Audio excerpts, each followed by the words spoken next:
नमस्कार साथियों। हेल्थ और फूड के भ्रांतियों के सीरीज़ में आज हम दूसरा लेक्चर आपको देना चाहते हैं। इसमें हम आज फिर जानेंगे कि और कौन कौन से फूड या हेल्थ से रिलेटेड चीज़ें हैं जिसके बारे में विसंगतियां हैं, भ्रांतियां हैं। उसको हम वैज्ञानिक तौर पे उसके फ़ायदे और नुकसान को समझने की कोशिश करेंगे।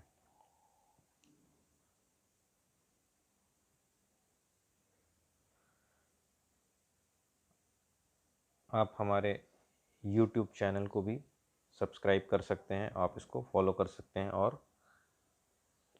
बेल आइकॉन को दबा के इसको अपने अलर्ट मोड में डाल सकते हैं। तो रोज़मर्रा की दैनिक जीवन में भोजन और स्वास्थ्य की भ्रांतियाँ मिथक के पहले पार्ट में हमने दूध के बारे में काफ़ी कुछ सुना, और दूध के बारे में एक फैक्ट ये भी है कि दूध जो है वो सबसे नेचुरल रिसोर्सेस है। दूध बहुत कहीं प्रॉब्लम नहीं करता अनलेस अनटिल किसी को बहुत एलर्जी हो या सचमुच दूध से किसी को समस्या हो, मेडिकली जो प्रूवन हो।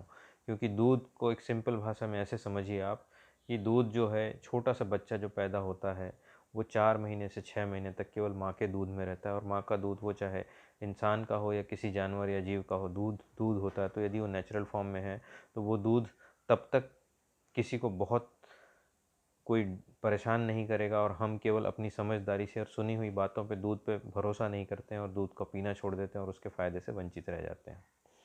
आगे हम बढ़ते हैं पार्ट 2 में। फ्रूट्स खाने का सही समय क्या है। फ्रूट्स भी एक नेचुरल चीज़ है जो कि बहुत ही हेल्दी और न्यूट्रिशियस होता है। फ्रूट्स में बहुत सारी चीज़ें जो है वो विटामिन्स के रूप में, फाइबर्स के रूप में, शुगर के रूप में हमको मिलती है।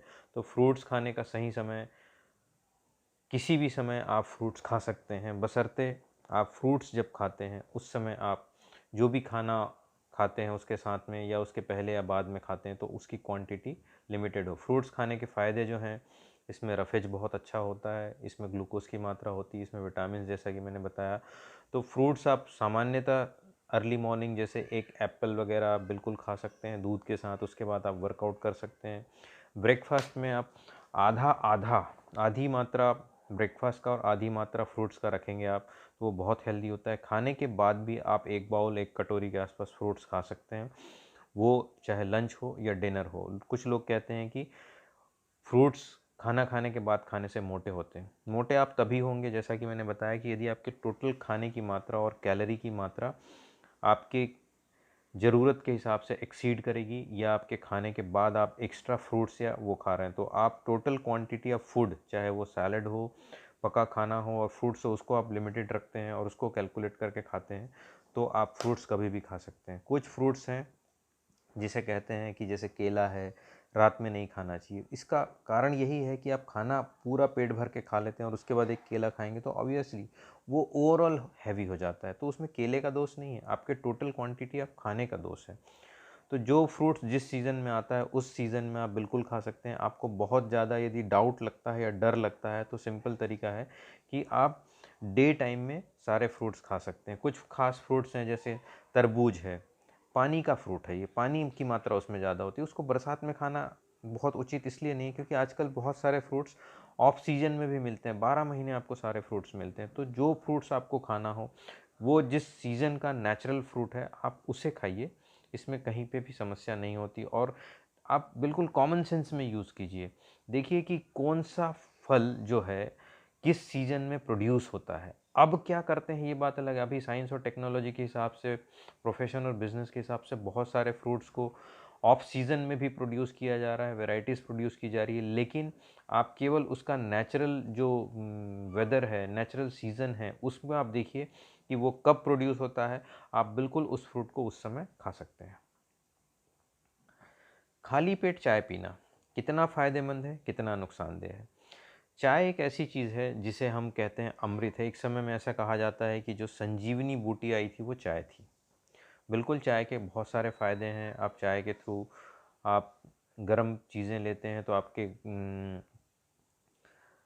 रेस्पिरेटरी ट्रैक्ट का, आपके गैस्ट्रिक म्यूकोसा का स्टिमुलेशन होता है, लेकिन ये बहुत लिमिटेड मात्रा में।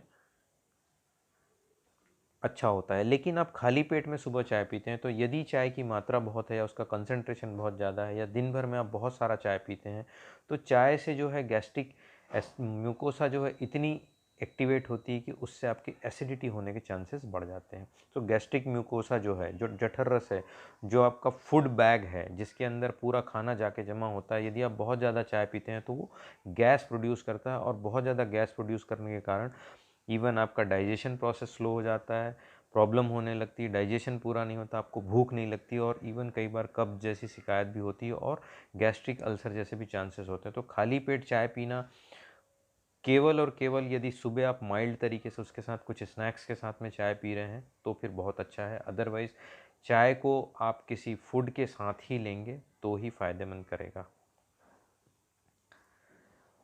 काफ़ी लोग देखते हैं कि नींबू नुकसान करती है, नींबू से लोग डरते हैं, लोगों को डरा दिया जाता है कि नींबू खाने से सर्दी हो जाती है, नींबू खट्टा है तो इसके कारण से सर्दी जुकाम होने के चांसेस रहते हैं। बिल्कुल नहीं।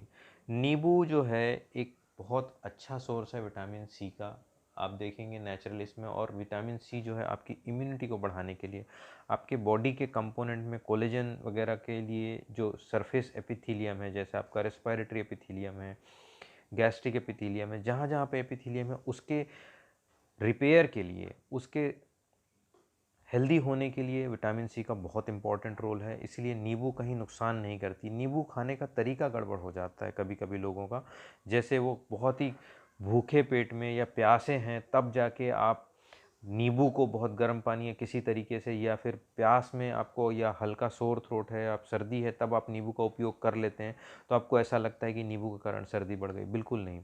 बल्कि मैं आपको ये बता दूं कि नींबू को यदि आप गर्म पानी में, एक नींबू एक गिलास पानी में गर्म पानी के साथ पीते हैं 2 या 3 बार तो वो सर्दी की दवा का काम करता है। तो नींबू कभी भी आपको नुकसान नहीं करती है। आपको यदि नींबू ठंडे पानी में, बर्फ़ में या किस तरीके से शिकंजी वगैरह बर्फ़ डाल के पी रहे हैं तो वो आपको नुकसान कर सकती है, लेकिन वो नींबू नुकसान नहीं कर रहा है। वो ठंडा पानी, वो बर्फ़ आपको नुकसान कर रहा है। नींबू खाने का सबसे सही तरीका होगा, आप गर्म पानी के साथ पी सकते हैं, सुबह खाली पेट पी सकते हैं, नाश्ते के साथ फ्रूट्स में या किसी नाश्ते में, गर्म नाश्ते में डाल सकते हैं। खाना खाते समय दाल चावल या सब्जियों में आप डाल के उपयोग कर सकते हैं। और खाना खाने के बाद भी आप हल्के गर्म पानी के साथ नींबू का उपयोग कर सकते हैं।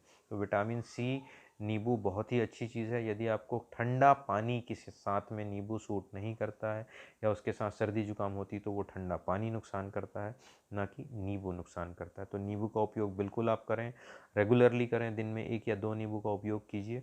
वो आपकी इम्यूनिटी को बढ़ाता है, आपके शरीर को बहुत हेल्दी रखता है। काढ़ा पीने से सर्दी ठीक होता है। काढ़ा बेसिकली होता ये है कि उसमें हम लौंग, इलायची या जिस गर्म प्रकार की चीज़ें डालते हैं, जो गर्म तासीर की चीज़ें होती हैं वो डालते हैं। तुलसी है, इसमें अदरक है, लौंग, दालचीनी, काली मिर्च, इस टाइप की चीज़ों से हम मिला के उसको काढ़ा बनाते हैं। स्ट्रॉन्ग पेय होता है ये। लेकिन काढ़ा पीने से सर्दी ठीक होता है ये कहना कुछ हद तक सही होगा, क्योंकि काढ़ा में जो भी तत्व मिले होते हैं ये आपके मेटाबॉलिज्म को बढ़ाते हैं, आपके अंदर जो भी बैक्टीरियाज लो ग्रेड में होते हैं उनको डीएक्टिवेट करते हैं, उनको मार सकते हैं। तो बिल्कुल पॉसिबल है। लेकिन याद रहे ये सारी सर्दियों में काढ़े के भरोसे यदि आप सर्दी को ठीक करना चाहते हैं तो इसको मैं करेक्ट करना चाहूँगा कि सर्दी जब एकदम माइल्ड प्रकार की है, शुरुआत की हल्की खराश है जो मोस्टली वायरल टाइप की होती है, उसमें यदि आप काढ़ा पीते हैं तो वैसे भी वायरस का उपयोग डायरेक्टली, हम वायरस को हम किसी भी तरीके से डायरेक्टली बिना दवा के ख़त्म नहीं कर सकते हैं। वायरस अपने आप ख़त्म होता है और वायरस को मोस्टली शरीर की इम्यूनिटी ख़त्म करती है। तो आप कोशिश करें कि जब भी काढ़ा वगैरह पीते हैं तो वो माइल्ड सर्दी हो, और सीवियर सर्दी में भी आप उपयोग कर सकते हैं, लेकिन उससे ये उम्मीद ना रखें कि आप केवल दवा ना लें और काढ़ा पी के ही आप सर्दी को रोक सकते हैं, तो ये सोचना गलत होगा। लेकिन काढ़ा रेगुलर पीने से भी आपकी इम्यूनिटी, रेस्पिरेटरी एपिथेलियम और आपका ओवरऑल स्ट्रेंथ बना रहता है। आप काढ़ा बिल्कुल रेगुलरली यूज़ कर सकते हैं। और काढ़े में हल्दी है, अदरक, इलायची, लौंग, काली मिर्च, दालचीनी, ऐसी बहुत सारी चीज़ों का उपयोग किया जाता है। लेकिन याद रहे कि जो ठंडे प्रदेश हैं वहाँ पे ही काढ़े का उपयोग ज़्यादा करें। अदरवाइज़ बहुत ज़्यादा काढ़ा पीने से भी आपको गैस्ट्रिक एसिडिटी, जैसा कि एसिडिटी के कारण जो तकलीफ़ें होती, गैस की तकलीफ़ें होती है और गैस्ट्रिक अल्सर जैसी समस्या भी हो सकती है। सर्दी होने पर खट्टा नहीं खाना चाहिए। या कुछ लोग ये भी सोचते हैं कि खट्टे के कारण सर्दी हो जाती है। ये सोचना गलत है। खट्टे में आप सबसे पहले ये देखें कि जो भी खट्टा पदार्थ है, जो भी खट्टा पेय है, वो क्या है। यदि वो विटामिन सी रिलेटेड है, नेचुरल रिसोर्सेज में से है, तो बहुत सुरक्षित है। खट्टे में इमली, आम का खट्टा, स्टार फ्रूट या फिर इस टाइप की जो चीज़ें हैं वो आपको थोड़ा सा नुकसान करती है। लेकिन सर्दी होने पर यदि आप नींबू का जूस, टमाटर या फिर संतरा, मौसम्बी, जो साइट्रस ग्रुप के फ्रूट्स हैं, यदि आप ये लेते हैं तो मैं सेम जैसा कि मैंने बताया कि नींबू नुकसान नहीं करती है, साइट्रस फ्रूट नुकसान नहीं करते, इसमें विटामिन सी होता है और इससे सर्दी नहीं होती है। यदि आप ठंडे पेय के साथ, ठंडे पानी के साथ या ठंडे मौसम में इसे उपयोग करते हैं, वो ठंडे पानी के साथ में, तो ठंडा पानी नुकसान करता है। लेकिन विटामिन सी के जितने प्रोडक्ट्स हैं, जितने साइट्रस फ्रूट हैं, जितने रसीले फ्रूट्स हैं, वो आपको नुकसान नहीं करते। इसलिए सर्दी होने पर खट्टा नहीं खाना चाहिए, कंसेप्ट गलत है। कुछ लोग दही का उपयोग करने से डरते हैं, दही को भी खट्टे में लेते हैं, लेकिन दही जो एक दिन का मीठा होता है, जो बहुत पुराना दही खट्टा जैसा हो जाता है, उसका उपयोग यदि हम करते हैं तो वो ऐसे भी थोड़ा सा ख़राब होता है। उसे नहीं खाना चाहिए क्योंकि उसमें बैक्टीरिया की मात्रा ज़्यादा होती है। हालांकि वो हेल्दी बैक्टीरिया होते हैं, लेकिन यदि उसमें बहुत खटास आ गई है तो आप उसे या तो बघार लें, पका लें, जैसे कढ़ी बनाते हैं हम, ये उस तरीके से खा सकते हैं। उसमें वो आपको कम नुकसान करता है। लेकिन बहुत खट्टी दही का उपयोग नहीं करना चाहिए। आइडियली दही का उपयोग एक दिन में ही कर लेना चाहिए, मीठी दही जिसे हम कहते हैं।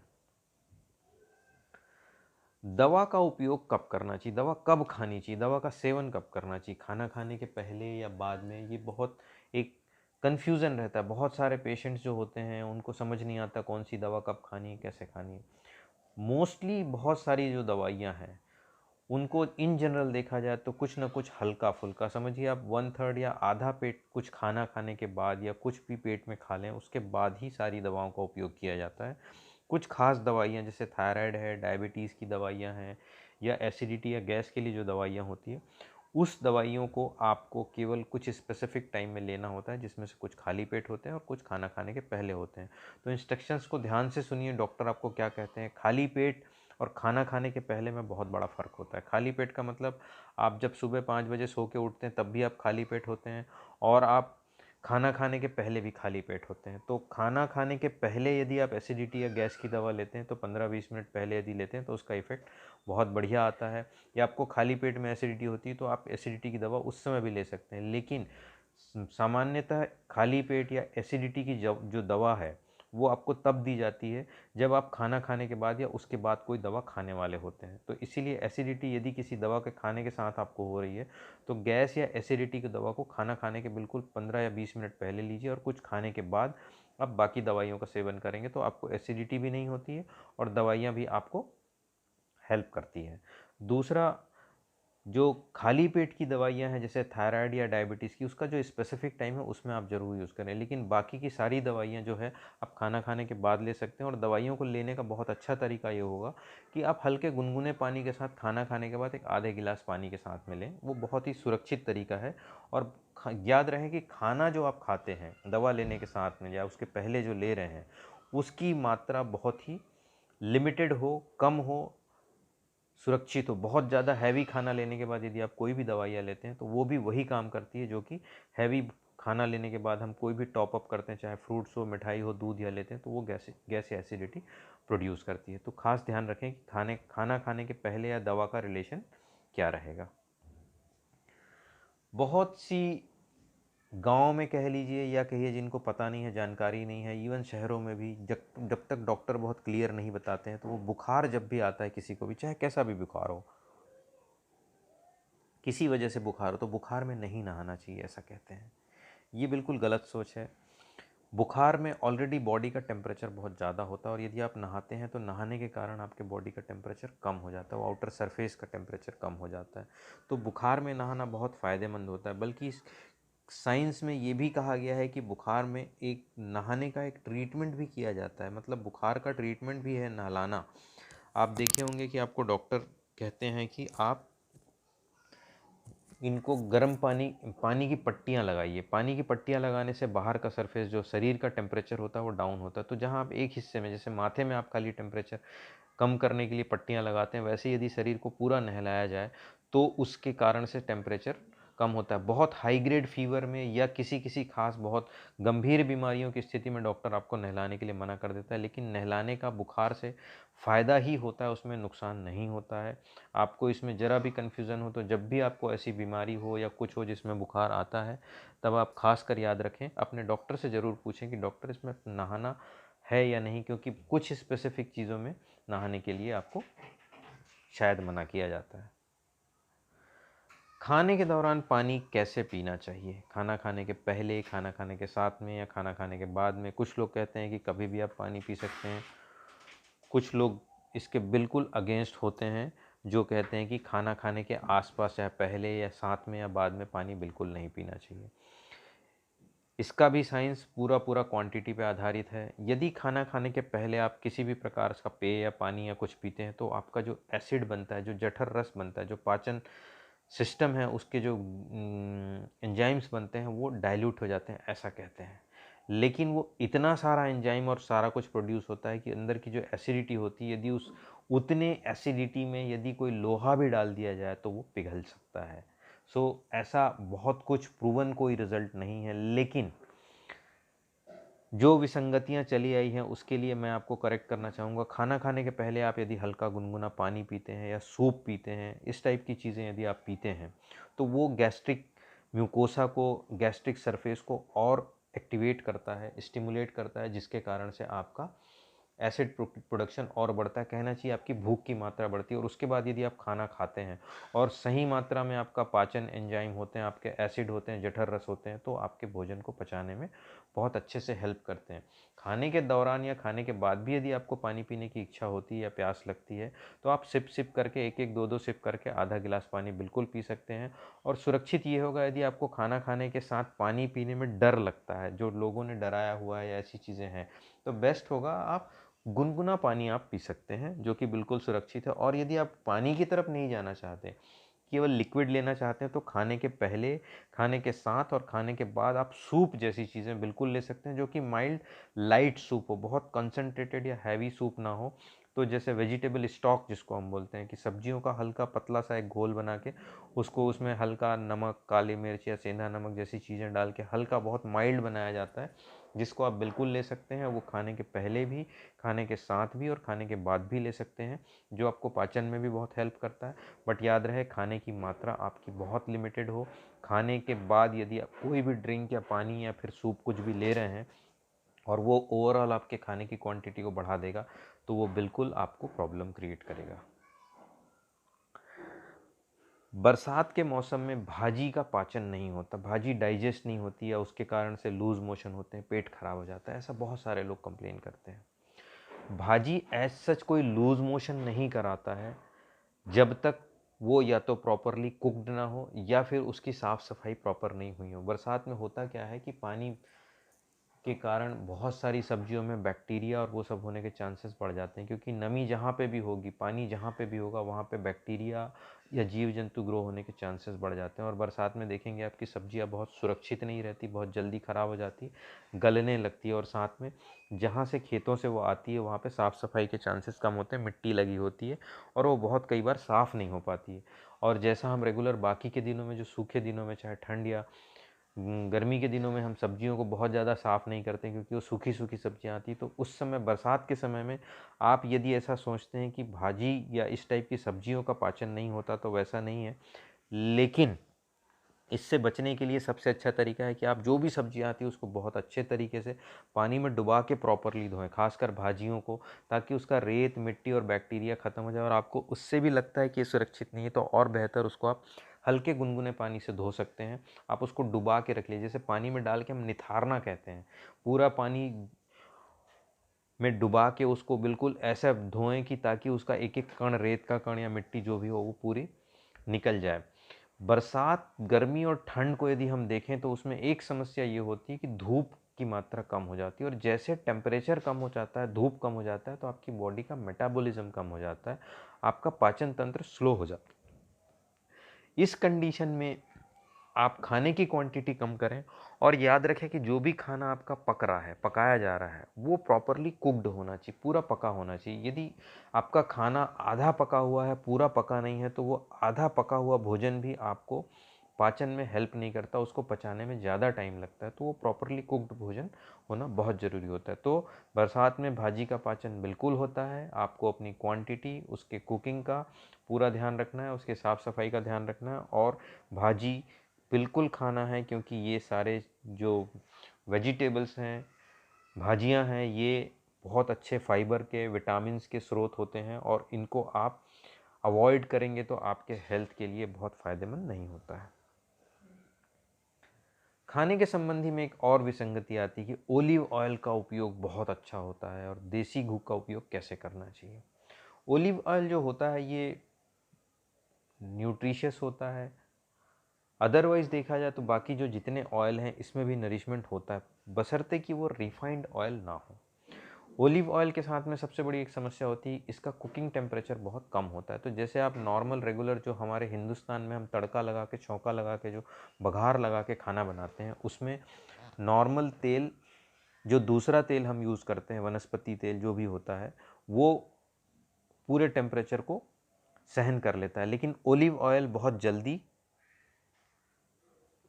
डिग्रेड हो जाता है, विघटित हो जाता है। तो इसको बहुत टेम्परेचर पे नहीं पकाया जा सकता। इसके लिए केवल टॉपिंग की जा सकती है, ऊपर केवल गार्निशिंग जिसको बोलते हैं वैसा किया जा सकता है, वो ज़्यादा बेहतर तरीका होता है। लेकिन यदि आप लो हीट पे कुकिंग करने के शौकीन हैं तो ओलिव ऑयल का उपयोग कर सकते हैं। लेकिन ओलिव ऑयल के साथ में ऐसा कोई बहुत एडवांटेज नहीं है कि आप ओलिव ऑयल खाएंगे तो कोई चमत्कार हो जाने वाला है और ओलिव ऑयल नहीं खाएंगे तो आप बहुत बीमार हो जाने वाले हैं।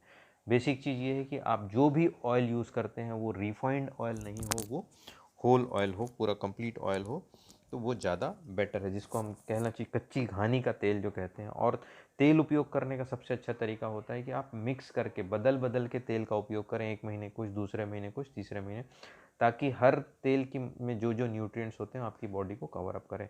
एक ही प्रकार का, एक ही तरीके का तेल कॉन्स्टेंटली, कंटिन्यूसली लंबे समय तक उपयोग नहीं करना चाहिए। अब आते हैं देसी घी का उपयोग पे। देसी घी बहुत ही सुरक्षित होता है। बहुत सारे लोग इसको इसमें कोलेस्ट्रॉल होता है, फैट होता है करके डरते हैं, लेकिन देसी घी में जो कैलोरीज होती है, जो क्वालिटी होती है, जो उसके अंदर कंटेंट होते हैं, उसमें गुड क्वालिटी कोलेस्ट्रॉल भी बहुत अधिक मात्रा में होता है, इसलिए देसी घी का उपयोग करना चाहिए। और वैसे भी फैट जो है, जो ऑयल का कंटेंट है आपके न्यूट्रिशन में, आपके फूड में एक निश्चित मात्रा में होना बहुत ज़रूरी है। अदरवाइज़ आपका फूड कंप्लीट नहीं होता, आपका डाइट बैलेंस नहीं होता है। देसी घी का उपयोग सुबह शाम मिनिमम आप एक एक चम्मच का उपयोग बड़ी आसानी से कर सकते हैं, प्रोवाइडेड आपका डाइट बैलेंस है और आपकी एक्टिविटी है, तो आपको देसी घी बिल्कुल फ़ायदा करेगा। देसी घी से लोग काफ़ी घबराते हैं कि देसी घी के उपयोग करने से मोटापा बढ़ता है, आप हैवी हो जाते हो, कोलेस्ट्रॉल बढ़ता है। ये बिल्कुल नहीं। कोलेस्ट्रॉल तभी बढ़ेगा, मोटापा तभी बढ़ेगा जब आप बाकी के खाने पीने के साथ में अपनी एक्टिविटी को कंट्रोल नहीं करते, उसको आप रेगुलेट नहीं करते हैं। सबके घर में फ्रिज होता है। फ्रिज का सामान कैसे उपयोग करना चाहिए? फ्रिज जो है एक मशीनरी है जो आर्टिफिशियल टेम्परेचर प्रोड्यूस करके उसका टेम्परेचर बहुत डाउन कर देता है, वो स्टोरेज के काम में आता है। उसका उपयोग डायरेक्टली खाने पीने में नहीं करना चाहिए। क्यों? किसी भी सामान को हम फ्रीज कर देते हैं नेचुरल इससे, तो उसकी गुणवत्ता, उसकी क्वालिटी कम हो जाती है। सपोज आपने एक कोई भी चीज़ आज वहाँ फ्रिज में रख दी और 5-7 दिन के बाद करते हैं तो ऑलरेडी वो फ्रेश नहीं रह जाता। फ्रेश जैसे ही नहीं रह जाता तो उसकी क्वालिटी डिग्रेड होने लगती है, रिड्यूस होने लगती है। और दूसरा, फ्रिज का सामान का उपयोग बहुत सारे लोगों को आप देखेंगे कि वो सीधा फ्रिज का ठंडा चीज़ निकाले और सीधा खाने लगते हैं, चाहे वो पानी पीना हो, आइसक्रीम खाना हो, सब्जियां सीधे पका दी जाती है तो सीधा ठंडे का ठंडा सब्जी पकाने में डाल देते हैं। तो इसके कारण से इसकी जो ओवरऑल फूड की जो क्वालिटी है वो बहुत ज़्यादा कंप्रोमाइज़ होती है। तो फ्रिज का सामान का उपयोग बिल्कुल भी आपको केवल और केवल स्टोरेज के लिए करना है, डायरेक्ट खाने पीने के लिए नहीं करना है। दही, दूध वगैरह जितनी चीज़ें आप फ्रिज में स्टोर करते हैं उसको पहले आधे घंटे बाहर रखिए, नॉर्मल टेम्परेचर पे आने दीजिए। उसके बाद आपके कुकिंग प्रोसेस में लीजिए आप उसको, और उसके पश्चात उसको उपयोग कीजिए। उसकी क्वालिटी भी स्टेबल रहेगी और आपको कोई नुकसान नहीं करेगा। लेकिन फ्रिज का डायरेक्ट सामान किसी भी स्थिति में, चाहे पानी पीना हो, आइसक्रीम खाना हो, आप सीधे उपयोग करेंगे। आपकी बॉडी का टेम्परेचर और बर्फ़ के टेम्परेचर में बहुत डिफरेंस होता है। शरीर को बहुत एनर्जी वेस्ट होती है सारी चीज़ों में। इवन सरफेस एपिथेलियम, आपका म्यूकोसा, इससे बहुत ज़्यादा इरिटेट होता है, चाहे बहुत ठंडा हो या गर्म हो, जिसके कारण फाइनली आपको नुकसान होता है। इवन यदि आप आइसक्रीम पसंद करते हैं तो मैं कहूँगा आपको बर्फ़ को मुँह में डालने की ज़रूरत क्या है, आइसक्रीम। आप क्रीम को ठंडा करके उपयोग कर सकते हैं, आइसक्रीम को बाहर निकाल लीजिए, उसको 15-20 मिनट बाहर छोड़ेंगे, वो पिघल जाता है, वो एक शेक के रूप में आ जाता है। उसके बाद आप उसी ठंडे का मज़ा, उसी शेक का मज़ा उतना ही ले सकते हैं जितना कि बहुत ठंडा होता है, क्योंकि आप बहुत ठंडी चीज़ मुँह में डालते हैं तो आप देखेंगे एकदम एक किनकिनाहट सी उत्पन्न होती है पूरे मुँह में, कई बार दर्द सा होने लगता है, गले में, दाँत में, साइड में, जीभ में। तो वो जो आप फ़ील करते हैं उसका मतलब एक रिफ्लेक्स एक्टिविटी होती है जो कि पूरे आपके सरफेस को, माउथ के सरफेस को हार्मफुल इफ़ेक्ट पहुंचाती है और आपको लंबे समय में नुकसान करती है। और देखा गया है, आप देखिए, ये बहुत तुरंत आप आइसक्रीम खाते हैं तो जिसके कारण से आपको सर्दी हो जाती है। क्यों? क्योंकि वहाँ के सरफेस एपिथेलियम को इंजरी होती है, वो कोल्ड इंजरी होती है, जिसके कारण से आपको वहाँ की एपिथेलियम ख़राब हो जाती है और जैसे ही वहाँ पे डैमेज होता है वहाँ पे बैक्टीरिया का अटैक होता है और आपको सर्दी, खांसी या मुंह में जो बर्निंग इस टाइप की चीज़ें शुरू हो जाती है। तो आइसक्रीम का उपयोग बिल्कुल करें, बट जैसा मैंने बताया है वैसा कीजिए। फ्रिज के सामान का उपयोग बिल्कुल ध्यान रखिए, आप कीजिए, आपको life time I can promise कि आप इससे नुकसान से पूरी तरह बचे रहेंगे। दवाइयाँ किडनी और लिवर ख़राब करती है। समाज में आजकल मेडिकल प्रोफेशनल के लिए बहुत सारे लोगों को देखा गया है कि वो बिना किसी साइंस के, बिना किसी आधार के, बिना किसी सोचे समझे बहुत सारी बातें बोल जाते हैं, जिसमें से खासकर एलोपैथिक दवाइयों के लिए कहा जाता है। दवाइयाँ डायरेक्टली किडनी या लिवर ख़राब नहीं करती है, सबके फ़ायदे और नुकसान होते हैं। दवाइयाँ किस कारण से ली जा रही? सबसे पहली बात, दवाइयाँ आप तभी लेते हैं जब आप बीमार हैं, आपको कोई पैथोलॉजी, आपको कोई बीमारी है। आप अपने शौक से, अपने पसंद से यूं ही नहीं चले जाते कि किसी मेडिकल स्टोर पे चलो आज, जैसे हम ठेले पे चना खाने जाते हैं तो चलो भाई चना खा लेते हैं। ऐसा कोई नहीं जाता कि मेडिकल स्टोर में गए भाई एक मुट्ठी दवा दे दो हम खाएंगे। आप कोई ना कोई दवा लेते हैं, वो किसी डॉक्टर की सलाह से या किसी न किसी की सलाह से लेते हैं। तो खासकर आप ध्यान रखें, जब भी आप कोई भी दवाइयाँ लें वो प्रॉपर रजिस्टर्ड मेडिकल प्रैक्टिशनर के हाथों से ही लें, उनकी सलाह से लें। क्यों?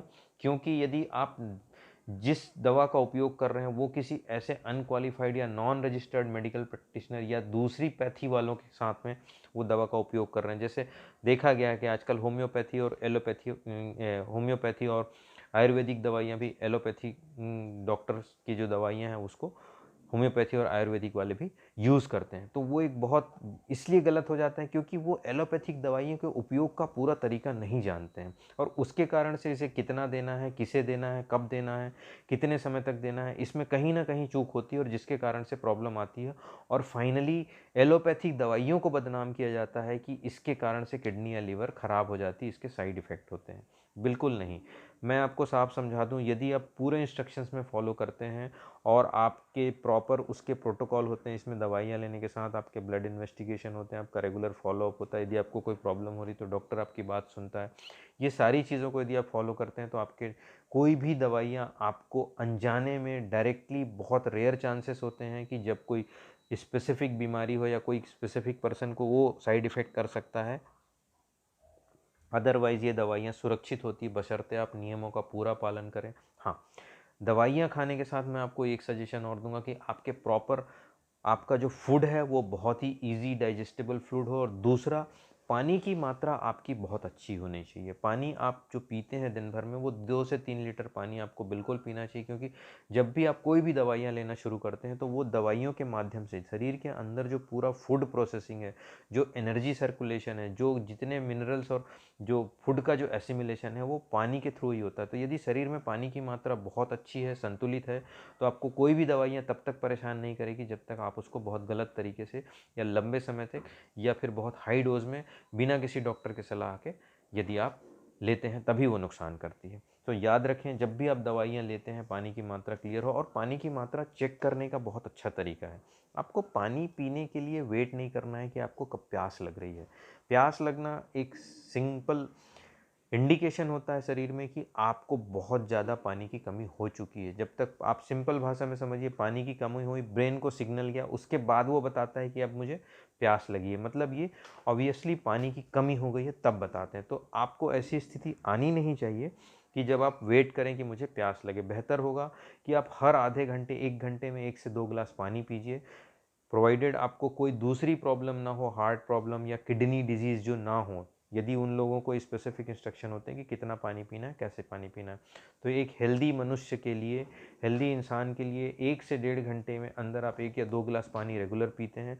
और दूसरा एक और तरीका है कि आपको चेक करना है कि आपके शरीर में पानी कितना जा रहा है, कैसे जा रहा है, बेहतर है नहीं है।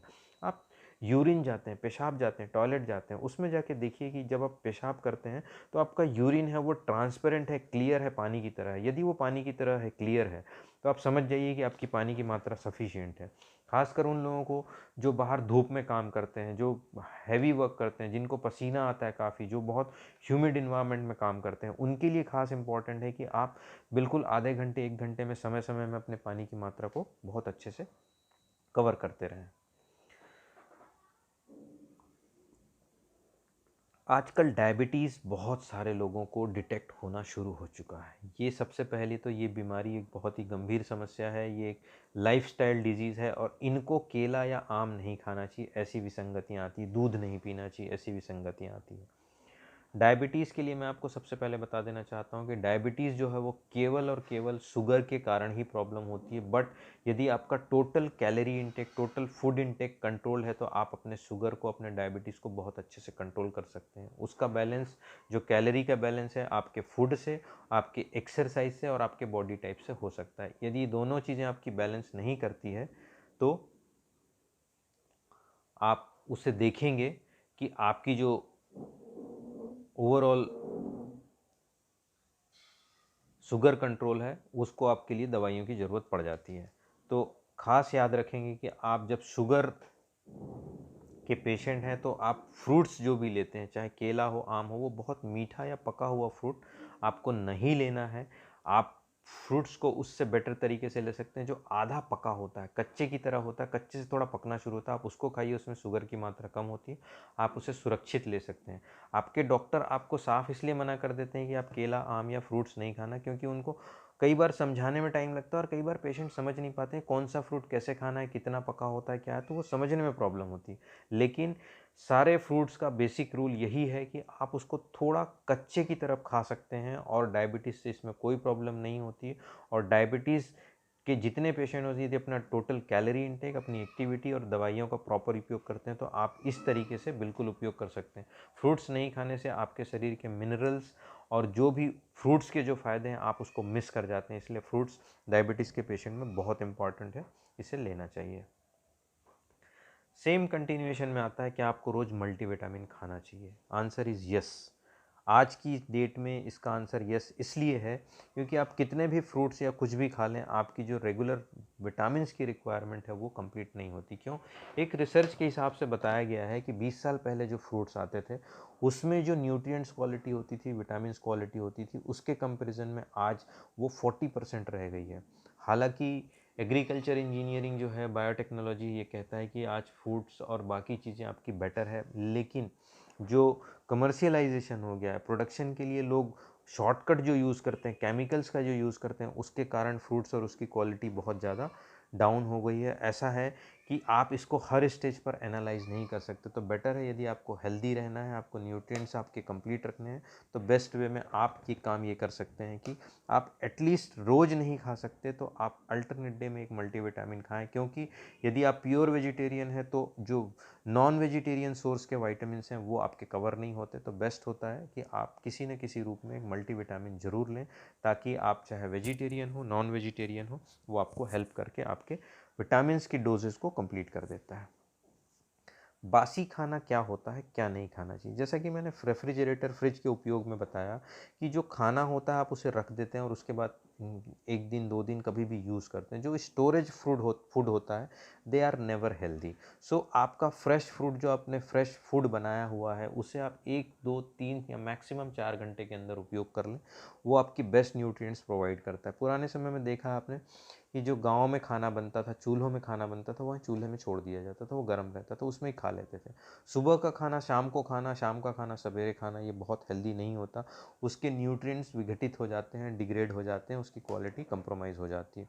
और ख़ास बात, एक बार जो खाना बन गया उसे दोबारा गरम करके दोबारा खाना तो कभी नहीं है। इसलिए नहीं है क्योंकि उसमें वो कुकिंग होती है, उसमें बिल्कुल मान के चलिए उस टेम्परेचर में आपके जो भी कंटेंट है, प्रोटीन, विटामिन्स सारी चीज़ों की क्वालिटी कंप्रोमाइज़ हो जाती है, they are not healthy for your food. तो बासी खाना बिल्कुल नहीं खाना चाहिए। आप कोशिश करें केवल 2 या 4 घंटे के अंदर पूरा खाना खा लें, और ये भी कोशिश करें आपकी, यदि आपको लगता है कि खाना बच जाता है, कई जगह प्रैक्टिकल प्रॉब्लम होती है, आप 2 का और खाना कम खा लीजिए, लेकिन फ्रेश खाना खाइए, दूसरे दिन के लिए कोई खाना मत छोड़िए। ये ऐसी बहुत सारी बातें हैं जिसे हमें सोचना है, सुनना है, समझना है कि क्या हो रहा है, क्यों हो रहा है। लेकिन मैं आपको हेल्दी रहने का जो मूल मंत्र बताना चाहता हूँ उसमें यही है कि आप खाना अपनी ज़रूरत के हिसाब से 20% 30% कम खाइए, अपनी एक्टिविटी रेगुलर रखिए। आई प्रॉमिस आपको कोई ऐसी बीमारी नहीं होगी जो आपकी गलती आपके खाने पीने या आपकी लाइफस्टाइल की वजह से होनी है। पानी का उपयोग सही रखें, आपकी नींद सही रखें, आप हमेशा सुरक्षित रहेंगे, हेल्दी रहेंगे। Wish you a very happy and healthy life. हमारा यही फंडा रहेगा, सर्वे भवन्तु सुखिनः, सर्वे सन्तु निरामया, माँ कश्चित दुख भाग भवेत्। आप यदि इन चीज़ों को फॉलो करते हैं तो आप कभी बीमार नहीं होते हैं और आप हमेशा स्वस्थ रहते हैं, आपको डॉक्टर के पास जाने की ज़रूरत नहीं पड़ती है। धन्यवाद। बने रहिए, हमारे चैनल को सब्सक्राइब करते रहें, आप फॉलो करते रहें, और कोई भी क्वेश्चन या क्वेरी होती है तो इसमें नंबर्स भी दिए हैं, आप उससे कॉन्टैक्ट कर सकते हैं, और आप हमसे जुड़े रहिए आगे जानने के लिए। अभी ये सीरीज़ हेल्थ अवेयरनेस की चलती रहेगी, और इसके अलावा आर्थराइटिस और गठिया आगे की प्रॉब्लम भी हम आपको इसमें डिस्कस करते रहेंगे। धन्यवाद, नमस्कार, जय हिंद।